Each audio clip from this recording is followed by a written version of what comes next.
Springtime is one of my favorite seasons. And I have memories from childhood when we could finally get outside. I was raised in the mountains of back east, and you couldn't go outside and play with no shoes until May 10th. And so I always remember that chill on the grass many times walking out in that, and but it didn't matter. I could get my shoes off. I could go outside. And then my mom had the amazing spring cleaning routine every year. Anybody else's mom do that? Yeah, we had a coal furnace growing up, so every spring was wash the walls and the baseboards and everything basically to get rid of all that stuff. But then moving here, a desert spring is different than the springs back east. There's just this explosion of color when the desert begins to come to life.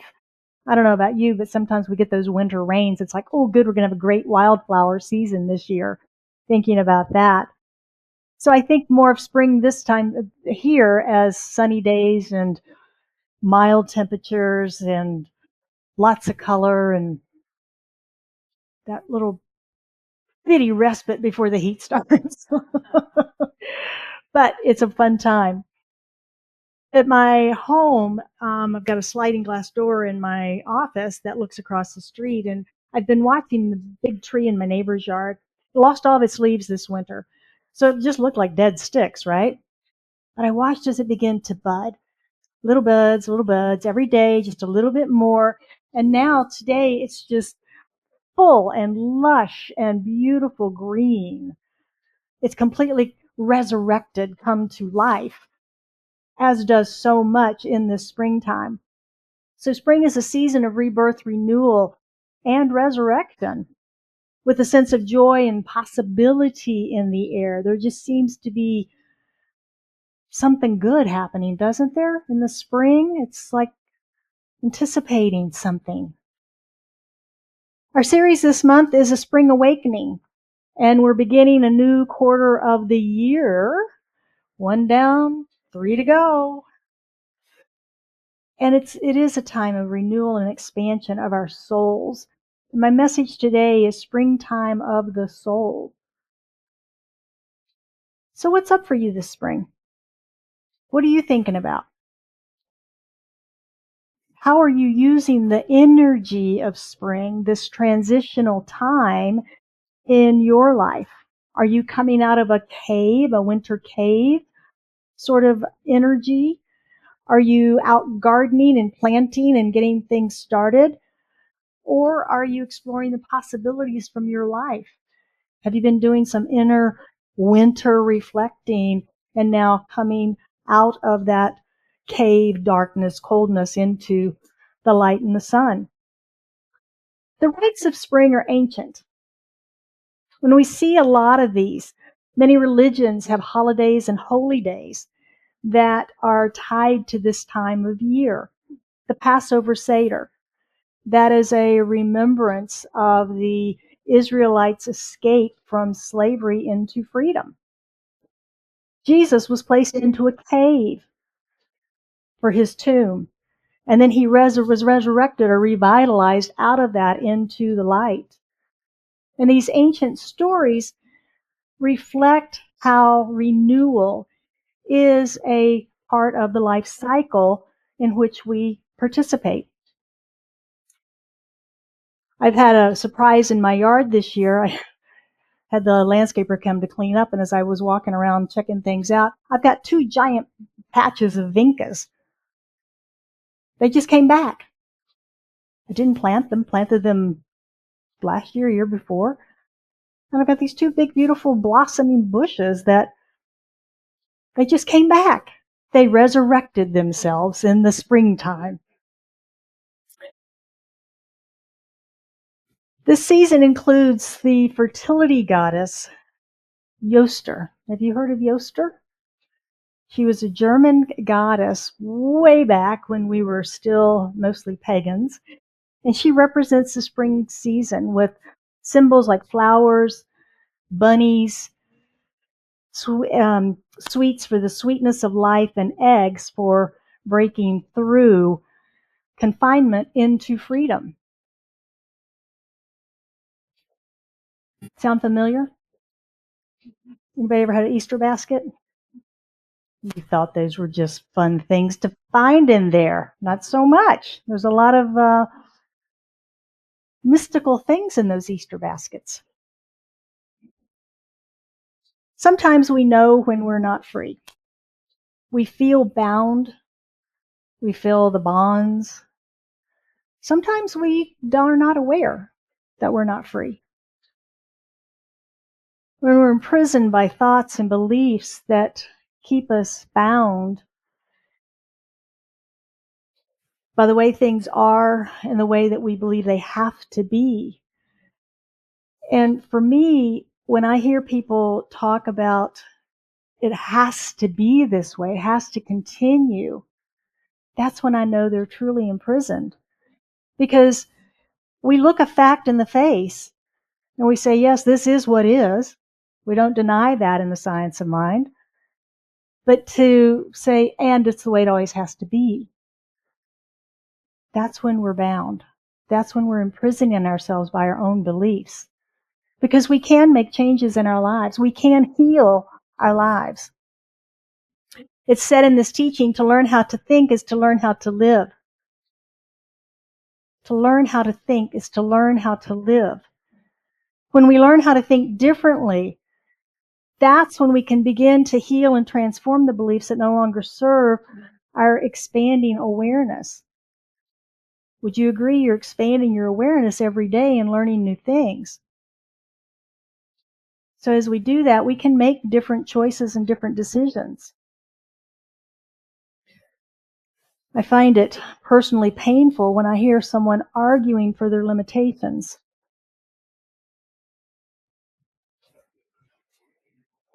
When the argument itself is a clear indication of the limits that they placed on themselves. Yeah, but no, you don't understand. You don't understand. Letting go of the things that hold us back is a process. Doesn't happen usually overnight. It can, but it doesn't usually happen overnight. It's like that T-shirt with everything I ever owned has claw marks. We let go slowly sometimes, but we can let go, and we can find freedom. We can free ourselves. And the energy of spring is a great time to make those choices, to review our lives, review our beliefs, and see if we need some spring cleaning of the cobwebs in our minds. Clean out those dusty corners. Now, I know many of us set intentions in January for 2025. Second quarter is a good time to check in, right? We measure what we're doing. We measure the progress that we're making. Do these intentions still resonate with you? Is it something that is primary and in focus in your life that you know? Do you know what's in there? Okay. That's a key, is it not? Do we know what we intended in January, just 3 short months ago?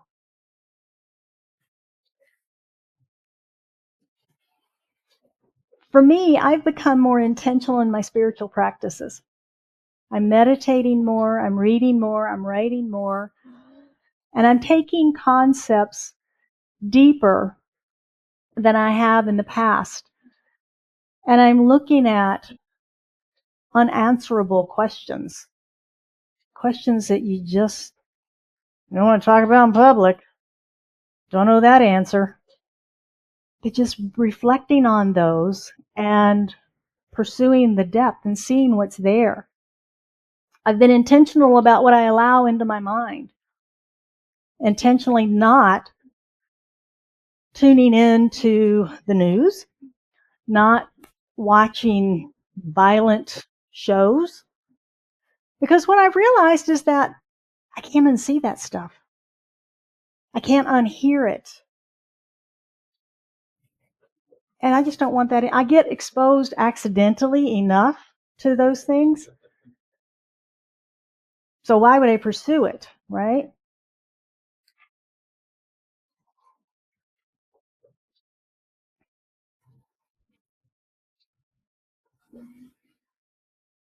I'm choosing intentionally to focus on God as my source, divine right action, divine right order.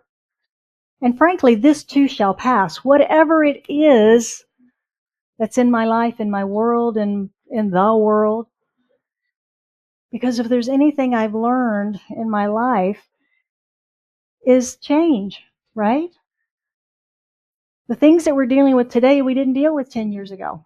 Or maybe we did at a different level. This too shall pass, whatever it is in our life that we're dealing with that has us feeling bound, perhaps. And that brings me comfort. That brings me comfort. This season's also a time of creation. And we see that in nature. It's just the explosion of color and things happening. All of the, I don't know if you've noticed, more bunnies and more quail and all the little critters around everywhere. Everybody's scampering. The birds are around. They kind of pass through this time of year. There's a lot more activity out there. It's a time of creation. Ernest Holmes is the author of The Science of Mind. And he says the mind must conceive before the creative energy can produce. We must apply the avenue through which it can work. It is ready and willing. It is its nature to spring into being through our thoughts and action. What is your mind conceiving? What did it conceive in January? What seed did you plant at that time?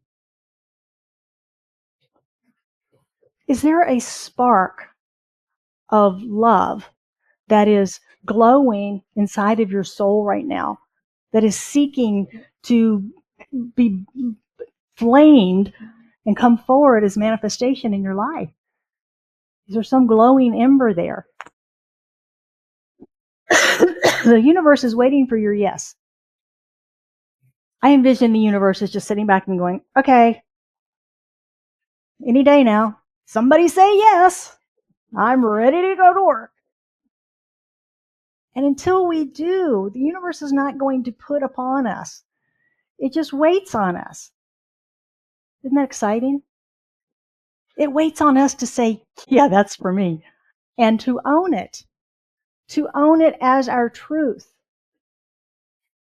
As I was writing yesterday, it came time for my weekly practitioner call. So I got on the phone and had a nice conversation with my practitioner, and we did our prayer work. And I went back, sat down at the computer, and went, who was I?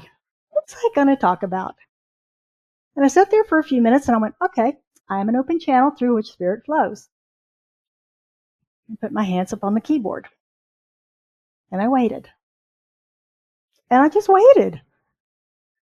And then all these thoughts started coming and I started typing. And more thoughts came and more thoughts came and they all just sort of fed off of each other and I kept typing. And then I hit a roadblock and nothing. So with hands poised over the keyboard, I said, what else? And more thoughts came. Where'd they come from? Were they just synapses in my brain coming together and coming up with creative thoughts based on something?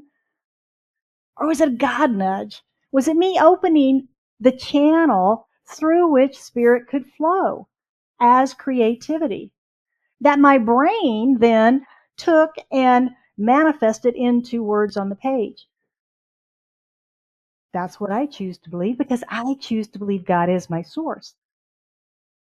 Substance, ideas, everything.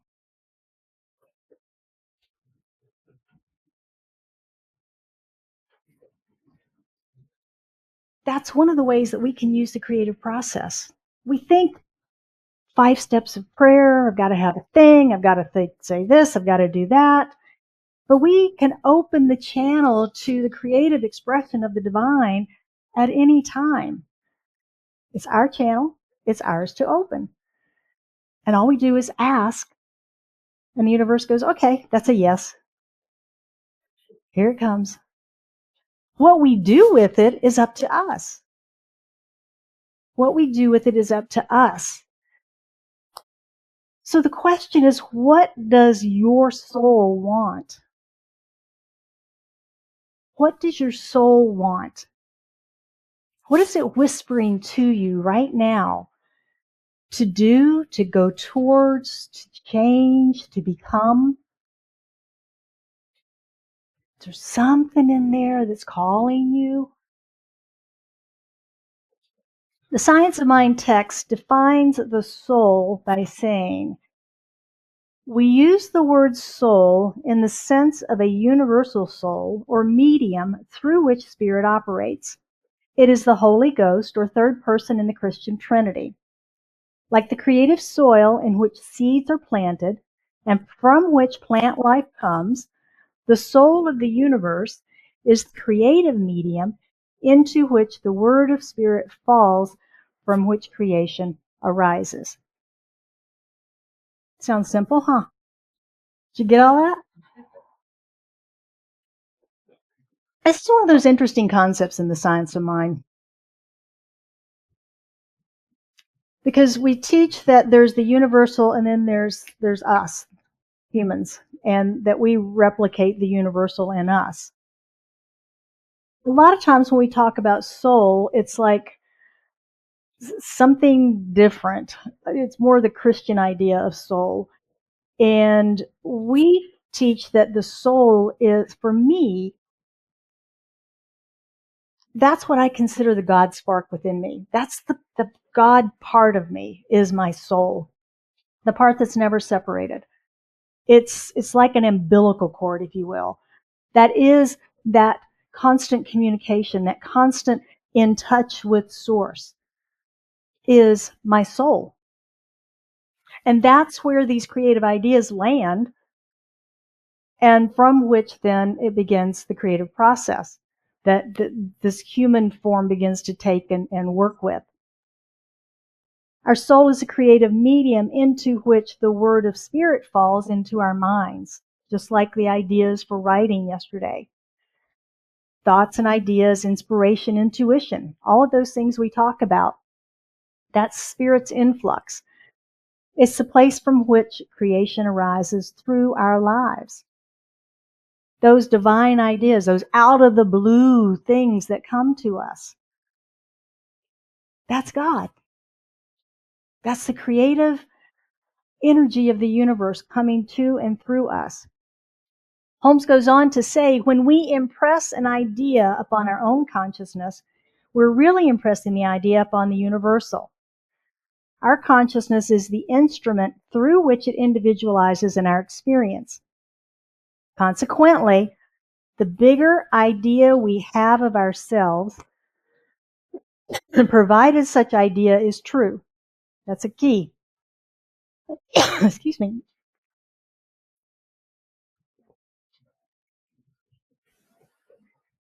The greater will be our experience. And that's the springtime of the soul, bringing a bigger idea of ourselves. How big is your idea of you?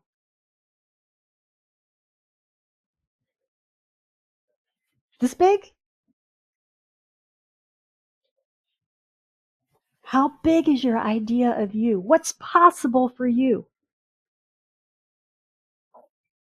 Many of us conceived that idea in January. We planted the seed. It's been germinating over here for 3 months as Daniel and Lee and I have prayed over it and you've done your work over it. What's happening? If I open that box, is it just going to burst open like a jack in the box with stuff? Gosh, I wish I'd have thought about that sooner. That would have been.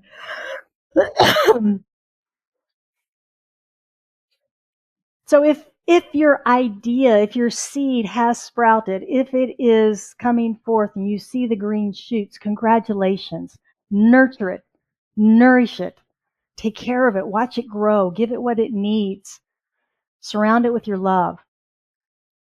If it's not, if you're not seeing the green shoots yet, perhaps it's time for some more reflection, to look more deeply and ask yourself, is it true?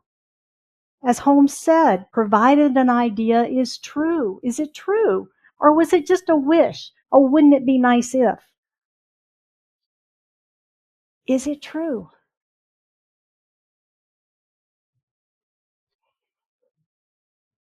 Do you believe it? Does it fit the vision that your soul carries for you?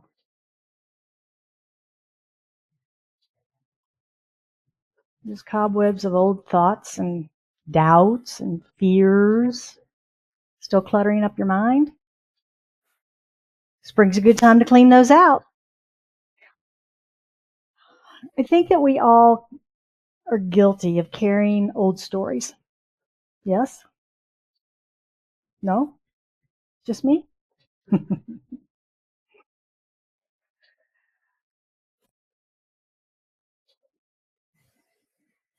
They can be like, as my mother used to, what she call them? Dust bunnies.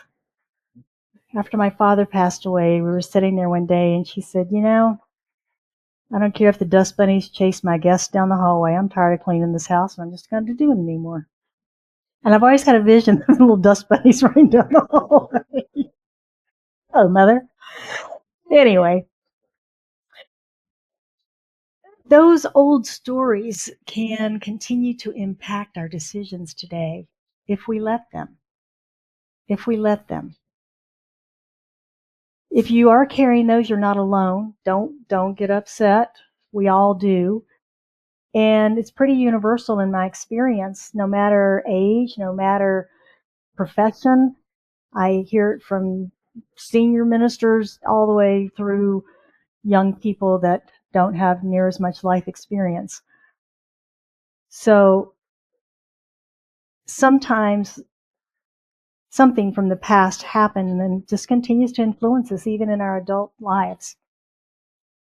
I myself frequently have that old, I could have had a V8 moment. When something comes out of my mouth or a thought rolls through my head and I go, where did that come from? I thought I healed that. I thought I was done with that. And here it is again. So all we can do when that happens is show ourselves a little grace. Be present, be aware, and do what you can to reverse it, to heal it. Ernest Holmes said, we already possess the power, and when we learn to let the old slip away and be replaced by the new, when we no longer carry the burdens of yesterday into our tomorrows, we shall find each day a day of resurrection and rejoicing.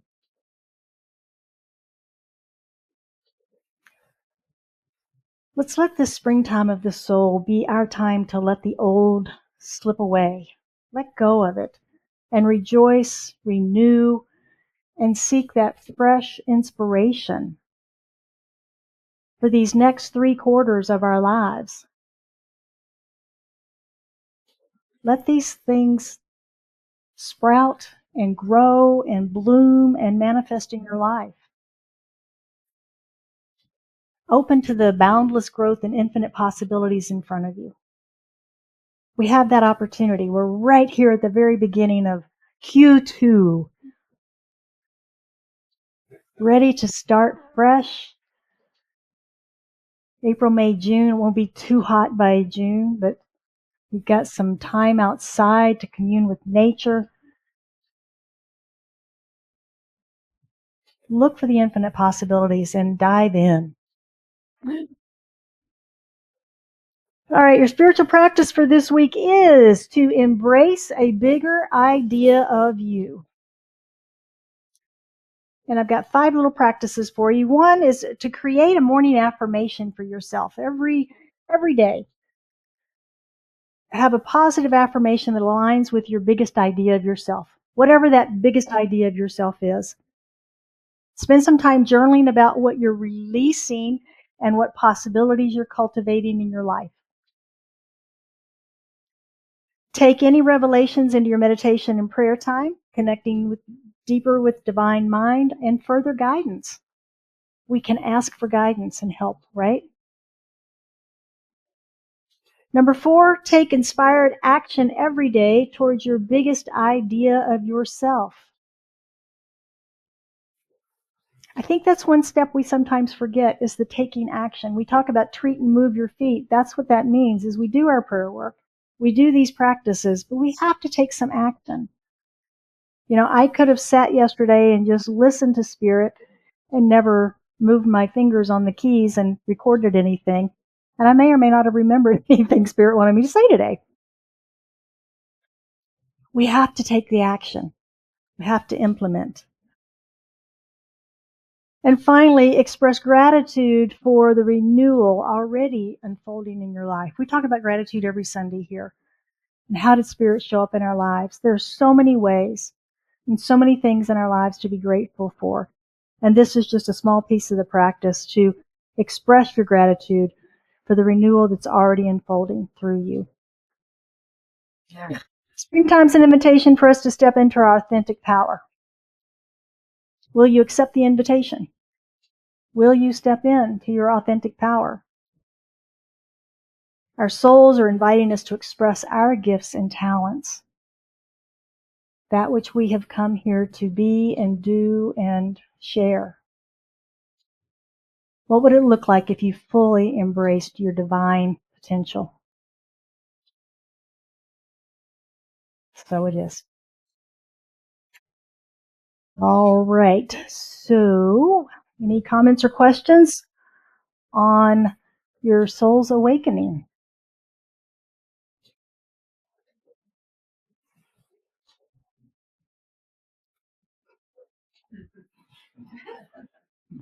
They're all awake and aware and ready to go? Yes? Yay! I love you guys.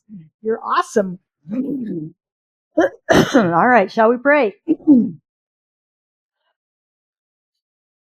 How good it is that we come together on Sunday mornings as this community,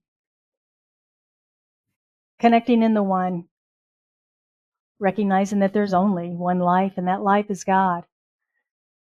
It is the allness of life itself expressing.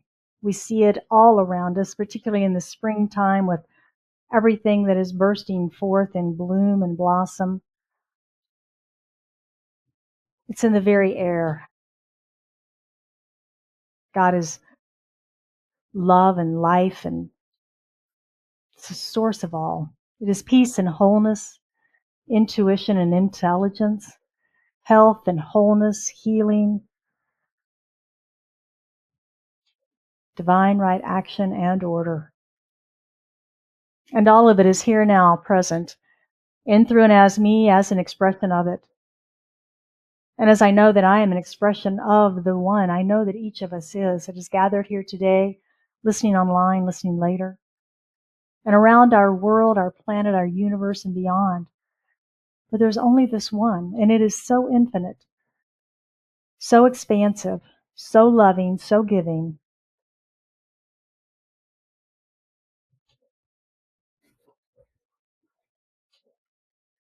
And in this moment, I just am grateful. Grateful for this knowing, grateful for this connection, grateful for this oneness in which we live, move, and have our being. And in that gratitude, I speak my word for and about each of us gathered here today, knowing that each of us is whole, perfect, and complete, and that we are open to the greater creative expression through us, to the bigger vision of ourselves, our soul's vision, that taps lightly on our hearts, that glows like an ember inside, simply awaiting our acknowledgement, the breath of our yes to illuminate that flame even brighter, and to bring forth the gifts and talents that we came here to share, knowing that each of us is blessed by those gifts, by our love, by our joy. I know for anyone that has anything on their heart this day that they seek prayer around, that as they lift it into this prayer right now, that we as a community hold them in our love and our light, knowing the full and complete and total manifestation of that prayer, whatever it may be, it is made whole. And so it is with a heart filled with so much gratitude, so much joy, so much thanksgiving, that I release this prayer into the action and activity of law, knowing that it is done and it is so. And we affirm that together by saying, and so it is.